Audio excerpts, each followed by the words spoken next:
Right, Todoist quietly launched their new automations feature in beta this month, and it's basically asking you to spend $10 a month on top of your existing Todoist subscription. So the question I'm answering today is the obvious one. Is it actually worth it? I've been digging through what people are building with it, and the real costs aren't always what you'd expect.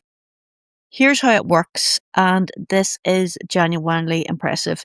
You don't sign up for anything, you don't connect accounts, you don't write any code. You just type a sentence like, when I star an email in Gmail, add it as a task with a summary, and the AI builds the entire automation for you in about 10 seconds. One Reddit user built 6 of these in 10 minutes flat. Let me show you what people are actually building.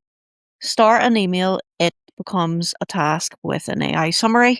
New task in your inbox gets the date and label added automatically.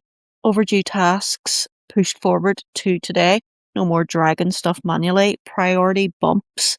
If a task is stuck, specific email senders create tasks under filters. Now, the honest pricing, because this is where it gets interesting. If you already are paying for Todoist, you get 2 automations completely free, and after that, it's $10 a month for unlimited. If you don't use Todoist at all and just want the automation tool standalone, it's $15 a month. 2 free is enough to test it without committing. So, is it worth it? If you genuinely live in Todoist and you've got tasks coming at you from emails, calendars, all sorts, $10 a month for unlimited automation is decent value, especially given 2 are free to test.